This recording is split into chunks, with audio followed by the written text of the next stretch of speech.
And welcome back to another edition of the Yinziders. I'm Jenna Harner. He is the Athletics' Mike DeFabo.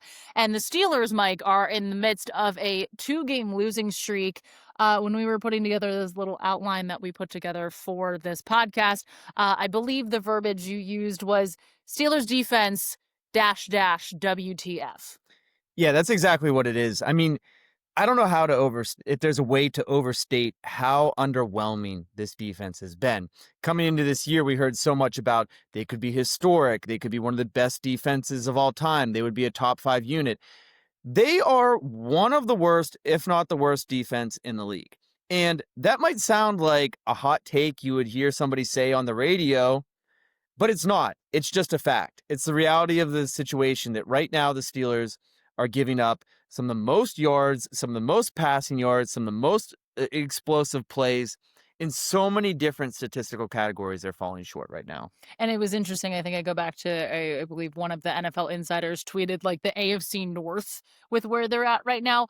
The Browns have the best defense. Well, they do have a good defense. Yeah, but they have the worst record. I thought that was kind of funny. But like between the Ravens, the Steelers, and the Bengals, I think the top 5 worst or the bottom 5 defenses in the league, those 3 teams make up 3 of those 5. So it's just been, I don't even want to say not great because that just feels simplistic at this point. But you look at what's happened over the last 2 games, and there are so many concerning patterns. To me, the explosive plays that this team is giving up, they did a better job of limiting the run, and I know that was the plan coming into the game against the Packers, but Tucker Kraft just absolutely demolished him, as we thought that he would, in a tight end situation where the Steelers just simply cannot seem to defend tight ends. I'm going like 5 different tangents here, as I usually do, but I want to because their game plan, right? Their game plan seems to be, hey, we're okay with Jamar Chase. We're gonna give up a ton of yards. He's gonna make a lot of plays. We're gonna limit everything else. That didn't happen. T. Higgins also gets involved. Same kind of thing it felt like with Tucker Kraft. Hey, we know he's gonna get his yards, the Steelers defensively. He's still just there's so much to me. I mean, so like if you go through and you look at the different statistical categories, to give the Steelers, or to play devil's advocate, or to at least be fair to the Steelers defense, there's 3 things that the Steelers do well. Right now, they're 4th in red zone defense, allowing touchdowns on 50% of opposing drives that reach the red zone. They are 8th in takeaways, and they are 8th in sacks. And so if they get after the quarterback, harass him, hurry him, force him into bad decisions, turn the opponent over, or have a bend but don't break approach and stand up in the red zone, that is their defense. The problem is, if you don't get turnovers and you're playing a good team that's not going to settle for field goals, there's so little resistance. Yep. And this is a issue that goes back to last year. Last year, you look at like the big picture numbers, how many yards are the Steelers giving up? It's a lot. But then you look at points, and they did a better job because they turned the opponent over and they buckled down in the red zone. And I just don't feel like that's a sustainable way to play. No. And it's like especially disappointing because they completely overhauled this defense. And like they rebuilt their secondary knowing that there was a deficiency there, and it's still not corrected. And so, I mean, I also point to scheme and to game planning within this. Like, go ahead. No. You keep continuing your thought. I'm going somewhere else. Keep going. Yes, like there's no question that Mike Tomlin and Terrell Austin deserve a considerable amount of blame for this, because there are a lot of teams that have a lot less talent on that side of the ball that are playing so much better than the Steelers. And the Steelers just continually pump resources into their defense because I feel like they know that if you have enough talent on defense, you can at least have a high floor, and you could settle for 10-7, and you can get there. You might not even be a top 10 or top 5 defense, but as long as you have enough talent, you can get there. And at some point, the coaching has to elevate the players And that's just simply not happening right now. I think something that's concerning me too is you hear Cam Hayward use the phrase buy-in multiple times, concern about there's not this buy-in. He said it after the game. He said that earlier in the week in his weekly availability, the Thursday before the Packers game, to which I followed up and I said, do you feel like that's not the case? Do you feel like there's not buy-in? Because we hadn't heard any, it felt like of those types of conversations in the locker room. And he kind of dismissed it a little bit quickly. And he was like, no, well, not entirely, I don't mean it like that. But then you hear what he said after the game. You hear Patrick Queen talking about like a lack of fight. Yeah. This is concerning to me, considering this is what we're going into week 9 here. See, I have a different interpretation of that. I feel like they don't know what to do. I feel like they're just players. Yeah. Right? They don't have the answers. They're counting upon a defensive coordinator and a defensive minded head coach to put them in the right positions and then do their jobs correctly. And I feel like when they're doing what's asked of them or they're trying to do what's asked of them and it's not working out, they don't know what to say. They don't have an answer. And like Yeah. TJ Watt just stood there saying, we have to play better. We have to play better. We have to play better. Well, you could just say that, but like, what are you tangibly going to do? That falls upon the head coach and the defensive coordinator. And right now, both of them are just painfully underwhelming. And Tomlin, honestly, he brought this upon himself. He's the one that stood there and pounded his chest and said, we could have a historic defense this year. He's the one that has had a crush on Jalen Ramsey and Darius Slay for decades. Yeah. And has admired them and handpicked these guys. I don't think that Omar Khan is the one pulling the trigger here. I think Mike Tomlin has a considerable say in roster construction here. He's the one who wanted these guys, and they're not getting the job done with him at the top. And, to add insult to injury, quite literally, Deshaun Elliott, that massive play that to Tucker Kraft is that 59-yard play that felt like that really was the turning point of the game against the Packers. Deshaun Elliott gets hurt, dealing with that knee injury, seeming like he's going to be out for a long while. His absence is going to be an even bigger challenge for the Steelers, just based on what he does schematically and what he offers you that, like you and I were talking about, a lot of other safeties in the Steelers locker room right now don't. And we'll also talk about the trade for Kyle Duggar as well, but I want to get to this Yeah, first. well, like of the 5 defensive backs who play regularly, I would argue that Deshaun Elliott's the most reliable. Yeah, And I think a lot of people would probably agree. Last year, I felt like he played at a near Pro Bowl level and that the wrong safety from the Steelers actually went to the Pro Bowl and that Deshaun Elliott was the guy. The Steelers saw it similarly. They trade Minka and they reward Deshaun Elliott with a contract extension. And you just look at the Steelers already know what it's like to be without Deshaun Elliott and what they're missing because they dealt with it with this year. Yeah, you missed games 2 and 3. When he missed games 2 and 3, the Steelers gave up more than 100 rushing yards in each of those games. In each of those games, they were giving up more than 4 yards per carry. He comes back in Dublin, interception, sack, forced fumble, Yep, 6 tackles, the end. pass breakup at the end of the game to seal the game, and the Steelers give up fewer than 4 yards per carry. Same thing happened the following game.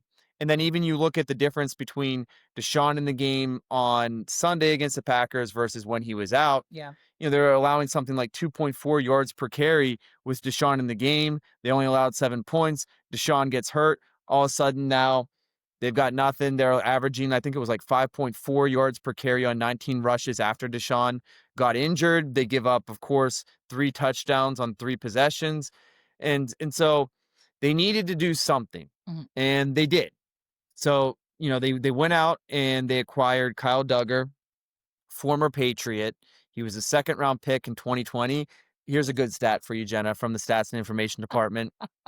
He actually was the pick when they showed Bill Belichick's dog. You know what I'm talking about? Yes, it's incredible. And here comes our dog with his bone. Good boy, Zeke. Yeah, so kind of funny there, but he's 29 years old and he was starting to lose playing time for the Patriots.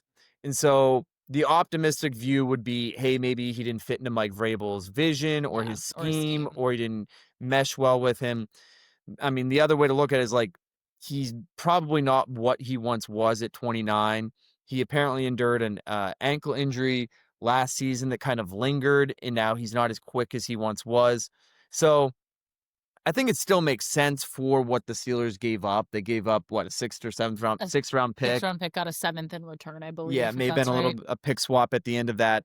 Um, but they have a lot of free safeties. Like, Yeah. yeah, you could play Jalen Ramsey, but he's a free safety. Yeah, you could play Juan Thornhill, but he's a free safety. Jabril Peppers is kind of versatile. Chuck Clark is the strong safety, the down safety, the box safety body type. But I mean, he's been very underwhelming and even admitted that he was staying up at night and couldn't fall asleep because of big reception that he gave up. So your hope is just that at least Kyle Duggar, he's not going to play to Deshaun Elliott level, but at least he stops the bleeding to a degree. Yeah, and I wanna transition to what we've seen from the Steelers on offense, because I think you and I were saying the biggest question coming out of the Packers game, especially coming out of the second half, is why didn't the Steelers continue to commit to the run? It was working. I believe they were averaging in the first half 5.6 yards on the ground per rush. I mean, this team has seemed to find its identity in running the football, which it's been how long since we've Yeah, actually said that about that's this team?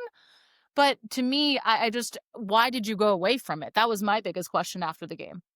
yeah. I mean, I was one of the people that was a big Aaron Rodgers skeptic. I watched a lot of games. I watched a lot of film of what he did with the Jets, and he just didn't look like the same guy as in his prime. He has considerably exceeded my expectations, and I think he's been pretty solid. Yeah, I agree. All that said, the Steelers, with a 41-year-old quarterback, still need balance. Yeah. And they found an identity over the last couple weeks, beginning in Dublin, by running the football. And if nothing else, you need some balance to take some pressure off of Rodgers to set up play action. And they completely went away from it. My fear going into the game against the Packers was they have one of the best rush defenses in the league. Yeah. They have Micah Parsons, one of the best defensive players, period, in the league. They're going to turn the Steelers one-dimensional. As it turned out, the Steelers made themselves one-dimensional by choosing to throw the ball so much after the half. And maybe we'll get some clarity on this this week in the locker room. Yeah. I know the Steelers always package plays together. They might call 2, 3, 4 plays in the huddle. And then at the line of scrimmage, when you see Aaron Rodgers, make alerts and checks and cans, that's when they're going to different plays or altering the play. And I would be curious to know, and I don't think that either Rodgers or Arthur Smith are going to be transparent about this. No. Was Arthur Smith coming out in the second half and saying, let's open it up and throw the football more and, play aggressively? Or was it Rodgers at the line of scrimmage making changes and checking out of runs and into passes? And either way, I think that the lesson is going forward, you need to have balance. You can't be one-dimensional. Rodgers has played very well for a 41-year-old quarterback, but he's not right now, at least anything that I've seen, capable of standing toe-to-toe with an MVP caliber candidate No. like Jordan Love. And I think that's relevant in this next game too against the Colts, where looks like an absolutely nightmare matchup for the Steelers defense. Yep. And you're going to need the offense to either possess the ball or go score for score with Daniel Jones. And who would have thought we would be talking about at this point in the season potential MVP candidate Daniel Jones? The former Giants fan in me. One, I always want to see these guys succeed too. And he did not get a fair shake by any. I don't always have a fair shake. He just did not play up to what they thought he didn't was play going well. to. He didn't play well. He was not a great quarterback. And then you see him out here doing this. This is one of the classic. Well, I think it goes to it's Shane Steichen. Yeah. I think Shane Steichen is a very good offensive coordinator, And that's which what's going to could be a be a problem. disaster for a Steelers defense that seems to be poorly Yeah. coached. This does not seem like the matchup the Steelers want to be going into this week after what we've seen from them defensively the last 2 weeks. But at the same time, I'm sure they'll tell us later the week when we talk to a lot of the guys on defense, they welcome this because they want the chance to right their wrongs. But like you said, just feels like an incredibly nightmare scenario, just no matter what level you look at. Pick any matchup in this game, and there's not one that I feel good about with the Steelers on the Steelers side of things. We're going to talk about that plenty with James Boyd, Colts writer for The Athletic. Do you have anything else you want to add That's in all I this got. first segment? I didn't know if I was jumping the gun here going to break. We're going to take a quick break, and when we come back, James joins us. Stay tuned. This is The Yinziders.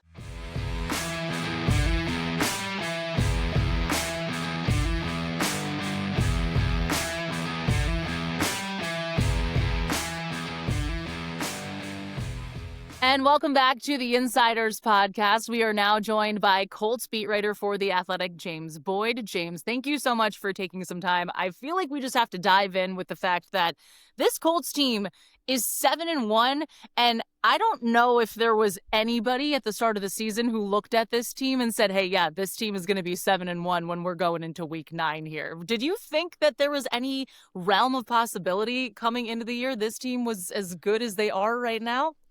Jenna, no way. Let me just set the stage for you. The Colts hadn't won a season opener since 2013. My first year covering the team in 2022, they tied.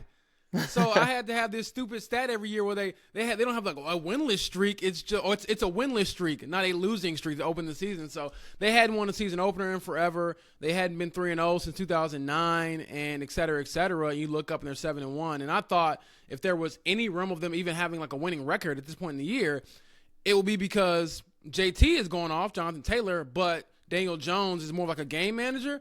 But even he's in the MVP conversation so far this year. I would say probably a top 10 candidate right now. So it has been shocking, surprising, and I know for GM Chris Ballard, who I was hard on going into the season, if they make the playoffs for the first time since 2020, I'm going to have to eat a lot of crow in that first GM availability after the season.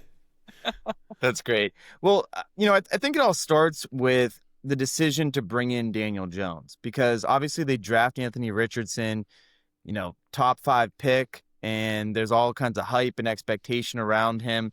What was the thinking or the feeling around the fan base and around people who cover the team when they brought in Daniel Jones, and how much has he surprised you, or what is he doing so well to take full advantage of this opportunity? Well, to start off, at the end of last season, GM Chris Ballard said, we have to go get another quarterback to compete with Anthony because he can't stay healthy. That was the number one reason that he pointed out. And then last year, he also had the lowest completion percentage in the NFL at 47.7%. So that's just not sustainable to run an offense. And then you bring in Daniel Jones, and I get that, he wasn't a good quarterback overall with the Giants. But even then, I'm like, man, that's a big risk to take to move on from your number 4 pick, the highest drafted player since Andrew Luck in 2012. He was supposed to be your savior for Andrew Luck, and then you bring in Daniel Jones and tell us he has a chance to start. And I'm like, wait, he's 20 games under 500. He's not good. What are we doing here? And the belief, I can say internally all along, was that if they did give the keys to Daniel, they felt like they had a better infrastructure around him and a better playmakers, better offensive line. And you look up at 7-1, they were right. But even then, to me, it was such a gamble because as much as they keep saying they believe in Anthony Richardson, he's the future, he still has a chance here, no, he doesn't. I mean, I looked at it 2 ways. If you started Daniel Jones and it didn't work and you tried to go back to Anthony, that's a bad look because at that point you benched him twice and you're trying to go back to another quarterback again. What does that do for his confidence? And then if it goes well, like it has, Daniel Jones isn't 38, he's 28. So you probably want to extend that guy after the season. So it has been very surprising, but also I think for the Colts, they've always felt like they've had a team that was on the brink of being pretty good. It's just they haven't had the quarterback. And honestly, looking at Chris Ballard's resume, the GM, it's funny because he's a bad GM when he doesn't have a quarterback, and he's a good GM when he has a quarterback, which usually is the case for most guys, right? So they made the playoffs, I believe, 2 times during his tenure. 2018, it was with Andrew Luck. 2020, it was with Phillip Rivers, who, borderline Hall of Famer. And then it could be this year if you fall off a cliff. I mean, my goodness, I'm knocking on some wood here. But if you all make playoffs this year, it's because you have great quarterback play again. So very surprising. And then the last thing I'll say about Daniel is that, again, it's not game managing. It's not him being some dual threat, gimmicky quarterback like we saw with the Giants, where they started off super hot, kind of flamed out at the end. They did a bunch of things with him using his legs. No, he's barely run this year. They haven't used him on design runs hardly ever, and he has just been, just ripping teams apart, whether it's, throwing to like wide open guys if Shane Steichen schemed open, or him being, sort of throwing with anticipation and throwing guys open. Like, he's playing very confident, I would argue, although he, led a team to the playoffs, won a playoff game that year in 2022 with the Giants. This is the best football he's played in his career. It just seems so different. And this is coming from someone who grew up a Giants fan and lived the Daniel Jones entirety of his tenure in New York. But you just, like you mentioned, the confidence, you see that in him. You see he feels like an entirely different quarterback. Is it just as simple as the scheme? Is it just as simple as him making smart decisions? Or is it just what this offense does as a whole that allows him to do what he specifically does so well? Jenna, that's a great question. I think it's a marriage of all of it, because to me, when you look at this offensive line, he feels like he's protected. So he's not really panicking in the pocket. He got sacked 3 times last week, which was, I want to say, a lot for this season, because I want to say coming into that game, it was 6 through the first 7 games and then 3 in one game. But even then, it wasn't like, oh my God, I'm going to revert back to every bad habit I ever had because I don't trust my offensive line. They just kind of figured it out, and he was able to still rip the ball down the field, had time to throw, make some plays. So the offensive line, I think, is playing lights out. Then you look at the playmakers. They don't have, like, a true number one receiver. They haven't really paid anybody like that either. Like, they don't have the DK Metcalf like, Pittsburgh has. George Pickens obviously is with Dallas now, but they don't have that caliber of receiver, in my opinion. But they have a lot of, like, B-plus receivers who are still very good. And then you throw in Tyler Warren, the rookie tight end, who changes everything for him. I would honestly say from like the second game on, they've funneled their passing game through him because he's so much harder. And Shane's talked about this. It's kind of harder to scheme up against a tight end if you're a defense, because of if he can block and he can catch, you're not tipping your hand so much as last year. I mean, the Colts last year had the second fewest tight end receiving yards in the NFL. So when you put one guy in, we knew, okay, that's your passing tight end. The other guy's your blocking tight end. Tyler's doing both. And I would honestly argue that at this point in the season, he's playing at a first-team All-Pro level. He's been the best tight end in football. So you get all that together. You got playmakers at wide receiver, Josh Downs, Michael Pittman Jr., Alec Pierce. You have the best running back in the league so far with Jonathan Taylor. You have a great offensive line.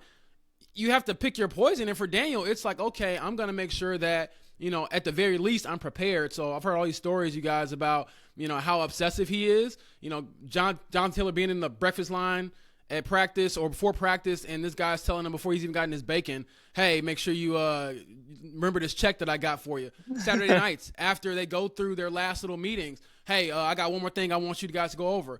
Thursday nights for team dinners, he's always late because he's watching film, and he's never going to be on time because he's watching one more thing. And so you marry all that together, the work ethic, the talent, the support, and I think also him being a little rejuvenated, it leads to stuff like this. Yeah, Jenna's the same way. She's always late for our dinners because she's watching film, grinding that tape. Have to. Well, we've gotten this far without talking about Jonathan Taylor, and I think we should, because a reliable running game is a quarterback's best friend. And I have been high on Jonathan Taylor since I was covering the Big Ten. I covered Purdue, and I just fell in love with this guy because he's as big and physical as the toughest backs in the league, but then he also has that home run hitting ability with his top end speed. And really the only weakness or Achilles heel for him, he has had fumbling issues in the past, but I'm not sure how much those have popped up this year.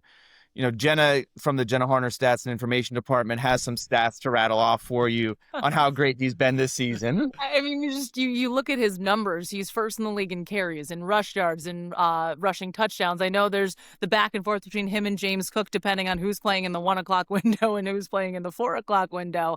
But this is the stat actually that I read in one of your stories. He's scored at least 3 touchdowns in 4 separate games, and he's just the 5th player to do so since 2000, which when you think of the company he is in is just incredible. But, I don't want to say almost what's behind his stellar start, but just why is he just playing at this MVP level? Is it, again, I don't want to basically ask the same question, but like, what is he doing that he's doing so well consistently through these first 8 weeks here? Well, first off, Mike and Jenna, y'all got to understand where we come from. Oh, my goodness. So a couple years ago, if you all remember the whole contract saga with JT. Oh, yeah. Where they didn't want to pay him And so he was going toe-to-toe with the late, Colts owner Jim Irsay over his contract. And at the time, I understood both sides of it. JT had come up with some injury problems in the last couple of years. Again, knock on wood here. He has missed multiple games due to injury. So there was questions about, okay, his durability, can he hold up? And then the value of the running back. It's always, a question of like, okay, should you pay a running back? Should you not? And lo and behold, he got his money. And I think this is the first year since then where he's, gone into an offseason fully healthy and then come back fully healthy as well.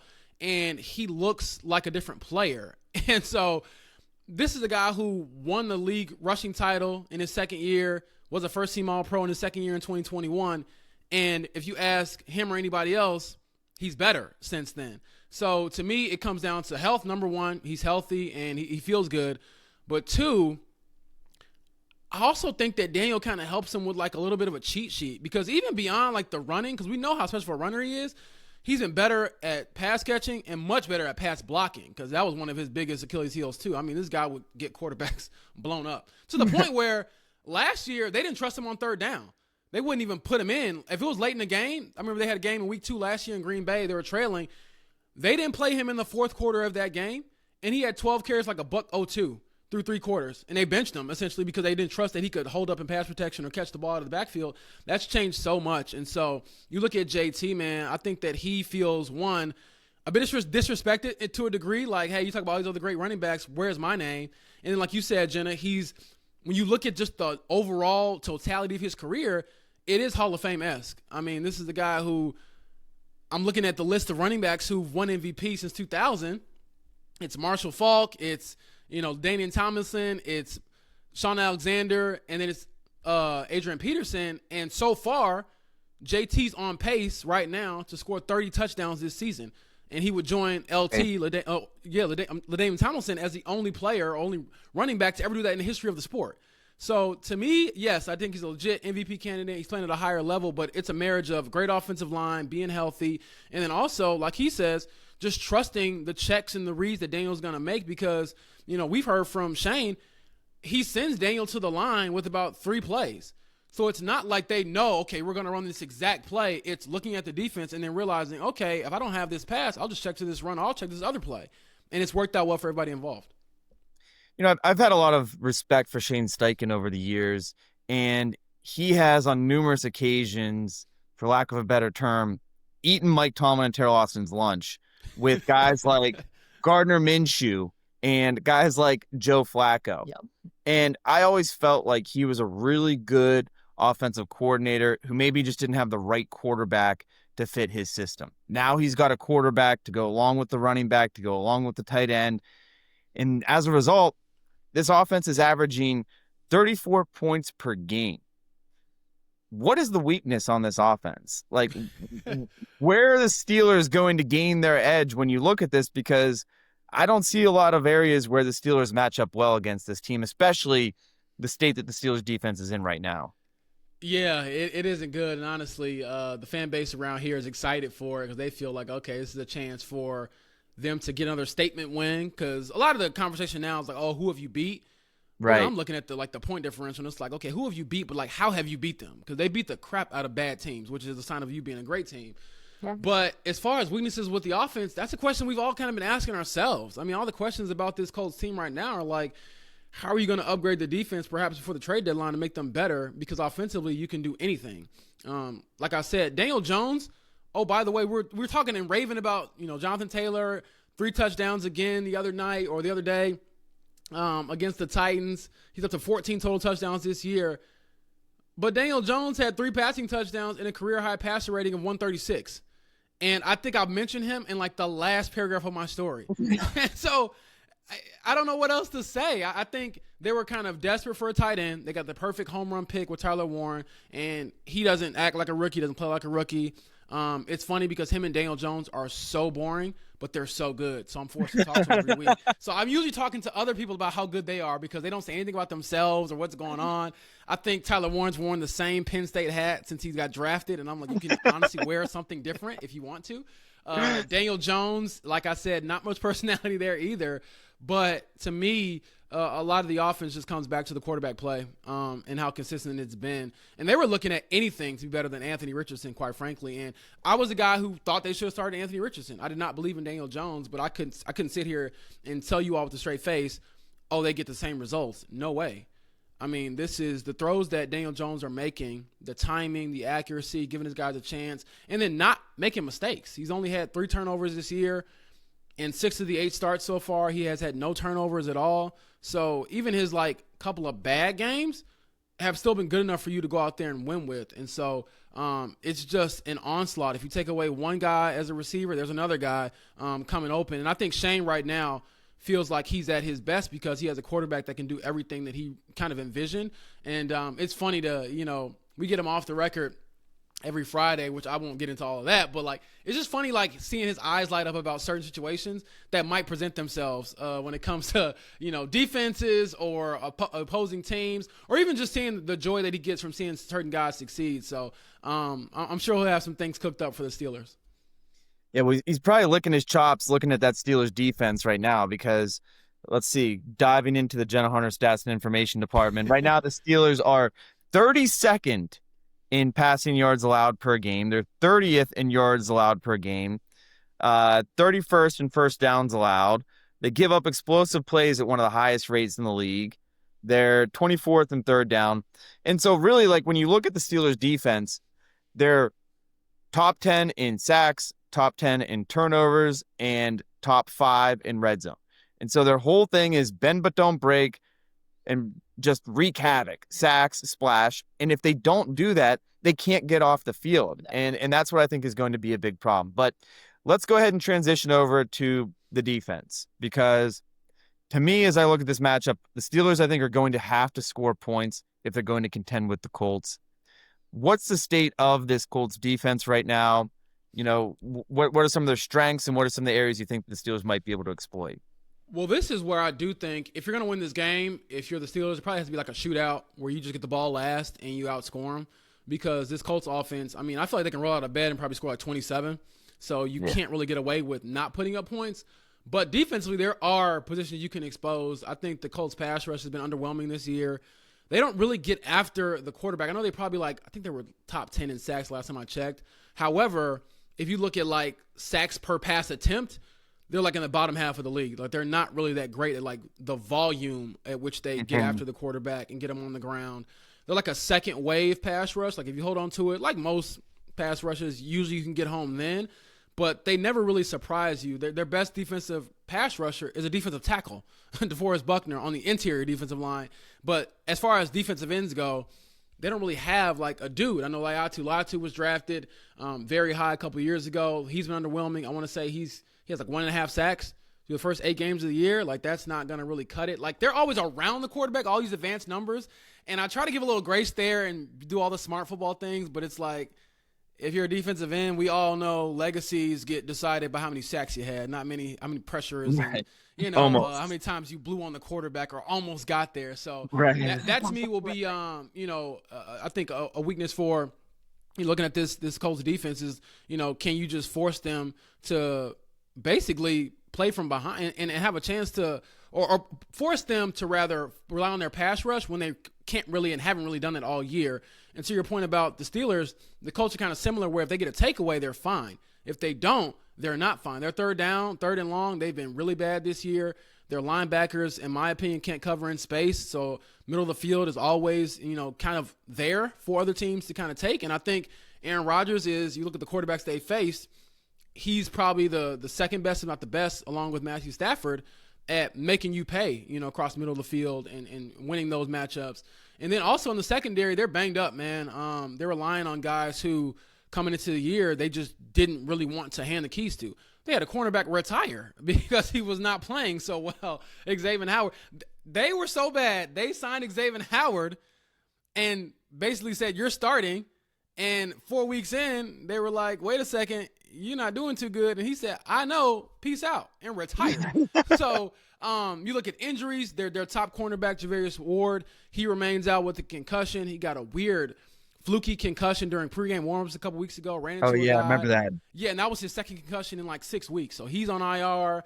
Their other starter, Jalen Jones, remains out with a hamstring injury. He might come back this week, which could give them a boost. But again, even then, if I'm a wide receiver for the Steelers, I like my chances against a cornerback who ain't played in 2 months. Like, even if he is healthy, you ain't played. So I'm going to, at the very least, I'm going to see if that hamstring feels good. So those types of things, to me, are what you can expose for this defense. But at the same time, like most defenses, you just don't want to turn the ball over, because I feel like if you turn the ball over against the Colts and you give that offense a short field, they're going to make you pay most of the time. Yeah, and the Steelers have been pretty good at protecting the football, especially Aaron Rodgers. As you're talking about this, the Steelers' offense, a lot of it is predicated upon short, quick passes. Get the ball out of Aaron Rodgers' hands. Don't let the pass rush affect him. Get the ball to DK. Let him create after the catch. It sounds like a lot of that's going to be there. And, I mean, do they have a physical corner that can even match up with a guy as physically imposing as DK Metcalf? No, in my opinion, probably not. The cornerbacks they've started the last couple of weeks they're just trying to find a body. I mean, their best cornerback that's healthy right now is a slot cornerback, Kenny Moore II. But on the outside, they have, Jonathan Edwards, who's an undrafted rookie. They have Mekhi Blackman, who's probably been like their best outside cornerback over the last couple of weeks. He's been okay, but no, I don't think either of those guys can check DK, especially not from a physicality standpoint. And honestly, I wonder, is that a guy that they would try to bracket or do something like that to? Because Probably. of, like any team, you don't want to, the one guy who's on the scouting report, you don't want him to go off, right? So I think Lou Anarumo, who's their new defensive coordinator this year, he's known for being kind of like the chameleon-like DC. He doesn't really have a set scheme. So unlike the Steelers, they're a lot different. They'll do some things that are unique. They might have, defensive ends drop back in coverage and then have a cornerback blitz. They're kind of exotic like that. And so I'm curious to see how creative they get, but also how conservative they are, just knowing, we don't want to get too crazy or too, pretty and let a guy like DK just ruin us. So that to me is probably the key for the Steelers having some success. And again, you got to keep scoring, because that's what the Colts do so easily. And I'm waiting for them to taper off or not be that great, but they've scored 38 points in I think 4 games this year, half their games. And so, yeah, at this point, you talk about sample sizes, this is who they are. They're going to score a lot. And so if you don't turn it over or get them to turn the ball over, you got to have the ball last, and you got to keep putting up points. All right, so we're going to get you out of here with 2 final questions, and they're kind of related. So we need you to fill in the blank here for us. The Colts win on Sunday if? The Colts win on Sunday if Daniel Jones continues to play mistake-free football. I feel like the only way they can really lose this game is if he or Jonathan Taylor, who mentioned the fumbling problem, I don't think he's had a fumble this year.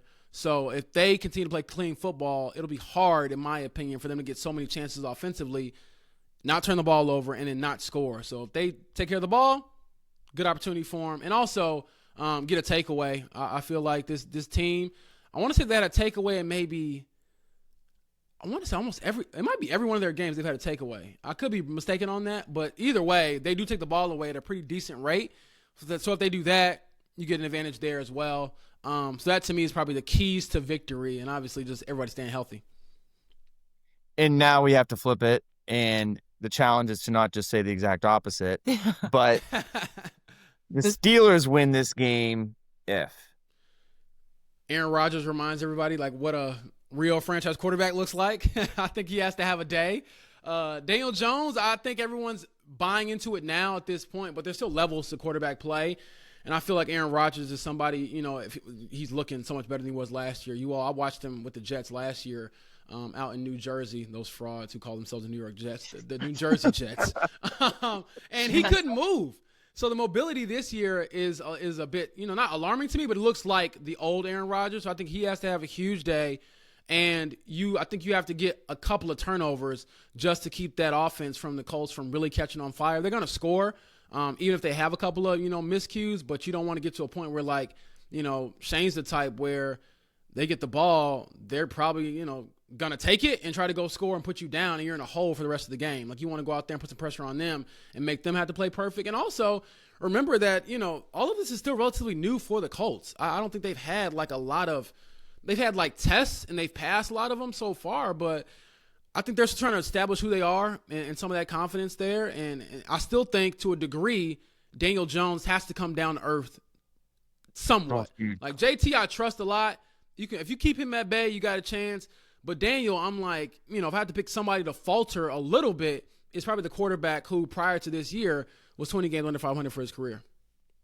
But you're right, with the fact that the sample size is what it is right now, there has been so much consistency that there is obviously a lot to like.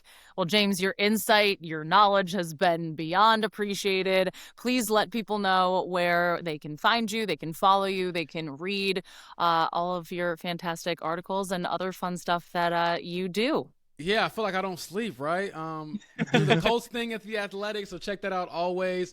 I also do a radio show here in Indianapolis, 107.5 The Fan, Monday through Friday, 7 to 10 a.m. And then I have the James Boyd podcast with an episode coming later this week, sort of previewing, I guess, when it comes to the Steelers game. So have your phones ready if I need you in that regard. But other than that, we got you. Yeah, just excited for the game and looking forward to the matchup. First time in Pittsburgh, I believe, for me in my life. So I'm looking forward to going there.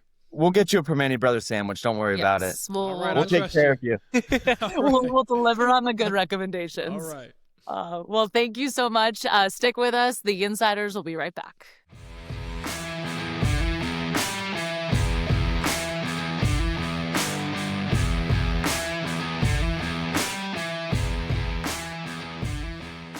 And welcome back to the Yinziders. It's time now. He's for everyone's favorite segment, Zeke's Picks. Zeke's Picks.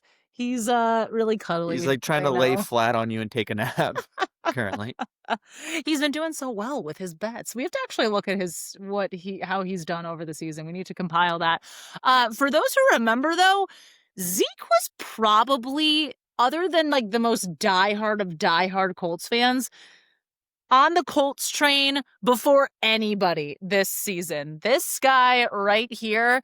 Remember week 1 against the Dolphins, it was Colts Dolphins, and he slapped my hand. He said, no, I'm picking the Colts. And lo and behold, he's ridden with the Colts ever since. Zeke's Colts are absolutely on fire. Zeke's Colts are on fire. We'll get to that game, but we're going to start with some other of Zeke's picks. Thursday Night Football, the Ravens at the Dolphins, Lamar Jackson. This is a great view for the people. Lamar Jackson is supposed to make his return. Zeke, are the Ravens making it 2 in a row for the first time this season, or do you think Miami has some Thursday night magic? Zeke said that he's heard a new strategy, which is always pick the home team on Thursday Night Football. But he said, and he's putting on his dog head mascot thing, not so fast, my friends. It's the raven on his head. He is thinking that the Ravens are going to finally start catching some fire. Yeah. This is when they start making their push and start challenging the Steelers. He just shook his head, though. Zeke, that concerns me because what do you know that we don't? Should we ask him one more time? I'm concerned Zeke, now. Do you think we should pick the Ravens? Should we pick the Dolphins? No, his ears went down. I think he's going with the Ravens. Yeah, he wants the Ravens. He wants the Ravens. Okay. Good pick, Zeke. Good pick. The other AFC North team in action. The Bears are going to Cincinnati to take on the Bengals. Zeke, do you like the Bears or do you like Cincy and the Joe Flacco Bengals, even though Joe Flacco's a little bit hurt up? Zeke said that he also likes to eat his dinner alone at the bar, and he's going with the Bengals. I actually think that he keeps shaking his head no now. Zeke, do you like the Bears? Do you like the Bears? Or the Bengals? Do you like the Bengals? Or the Bears? His tail's wagging faster when I say Bears. Do you really think that we should go with the Bears? Oh, Zeke, are you going a little risky with these picks this week? What's happening here? I think he just has an itchy ear. He's recovering from an ear infection. That's actually what this says. We can't even, lie to people. Zeke, are you going the Bengals or the Bears? Okay, Zeke is saying not only does he think that the Bengals are going to win, He absolutely loves the Bengals as a home underdog against the spread. Okay. So that may be the play that Zeke is going for. All right. This is going to be the game I think most of America will have their eyes on. It probably is the standalone game. I should make sure about that. The Chiefs heading to Buffalo to take on the Bills. Chiefs are rolling now. They've won a couple in a row. They have Rashee Rice back. The Bills just found out they're losing one of their best defensive Ed players Oliver. in Ed Oliver for a while. As soon as I said that, you backed up, and yeah, you really shook your head. You're going Chiefs, aren't you? Yep. Yep. This Zeke time he was is- really shaking his head, but yeah. that time I think it meant no, not the Bills. Not the He's going Bills. with the Chiefs. But I think that'll be a great game. Yeah. It seems like those two teams have just been the two most consistent teams in the AFC for years now. There's a reason they've continually played each other in what feels like the AFC Championship or the game to get to the divisional round. It kind of reminds me of back in the day when the Steelers were actually good. When it was like Steelers Patriots and they would play each other early in the year, and you were like, this is going to determine home field advantage in the AFC Championship game. And this is, I mean, the numbers behind this game are insane in terms of both of these teams moving forward to win their division, because both of these teams right now are not in the lead for their divisions. The Patriots lead the AFC East, which is crazy. But this is going to have massive implications with that too. So yeah, it's not like that's all there is to play for is just like home field advantage. These teams still need to try to win the division. That's why I think it's not like the Chiefs are like coasting into this one, playing well and top of their division. No, the AFC West might be the best division in football right now.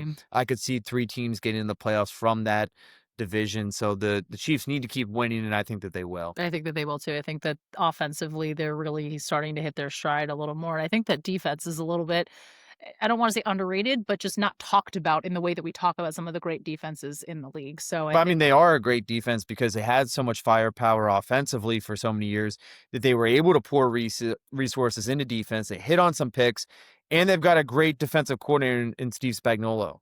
I talked to Juan Thornhill at the beginning of the season being like, hey, how hard was it for you to adjust to the Steelers defense? And he was like, oh, this is easy. This is basic. This is vanilla compared to the Chiefs. And he said it took him like 2 or 3 years to fully grasp all the different concepts on defense. And for that reason, I feel like the Chiefs just have a lot of different ways that they can beat teams. Sunday Night Football, Seahawks at the Commanders. Jaden Daniels is making his return. Seattle is continuing to play well. They play so well on the road. Zeke, who are you going with? The Seahawks or the Commanders? I don't know if it's biased when I said Seahawks because he just came and leaned into me as if he's leaning into the Seahawk. Yeah, this is a tough one because Jaden Daniels, it looks like he might come back. He's supposed to practice on Wednesday. The Commanders have kind of like fallen short. They were supposed to be like that fun team that last year they showed you that Jaden Daniels can be legit, and we were expecting them to like kind of take that next step. Yeah, they've been bitten by the injury bug. Badly. Crazy. I think they're probably, between them and the 49ers, they're competing for just the most injury-ridden team in the league. So I like Seattle too, Zeke, just a little bit with the uncertainty surrounding Washington. And he brought the taco out for the final pick. Right. And the final pick. All right, Zeke, this is a big one for you. Are you going with your Indianapolis Colts or the Pittsburgh Steelers? When you said Pittsburgh Steelers, he just turned and walked into the other room. Turned and walked away. He wants none of it. That's the answer. There it is. Zeke's going the Colts, as I think a lot of America will be going, just based on what we've seen. And you and I talked a little bit, just, you could talk yourself into the Steelers winning this game because this is a game that on paper they should lose by 1,000,000. Their defense is showing us, I don't, 1,000,000 is an exaggeration, of course. A bajillion? Yes, a bajillion. A gazillion? All the aliens, just how high can we count? I truly could see the Colts putting up at least 40 points in this game. That is just... Yeah, to me, I think if the Steelers are going to win, they're going to need to score in the 30s. Yeah, you're just going to have to basically go blow for blow with the Colts offense and hope the defense can get a timely stop. But truly, you don't think that's happening? No? Zeke just threw the taco, and I said defense gets a timely stop. So I think you know where we're going with that. Zeke, we thank you for your picks this week. And we will bring you back on again next week. Any final thoughts here? Any parting thoughts for the people? It's Halloween. Zeke's a good boy. Oh, it is Halloween this week. Happy Halloween to Check your kids' Halloween candy. They've been putting the Steelers secondary in candy bars. Saw it on the local news. Well, thank you so much for joining us on this week's edition of the Yinziders. We will see you next week. Be sure to follow us, like us on Spotify, Apple Podcasts, YouTube, wherever you get this podcast. Subscribe. Make sure you leave us a nice review. Give us some feedback on what you want to hear more of, if you want more of Zeke's picks. And we will see you next week.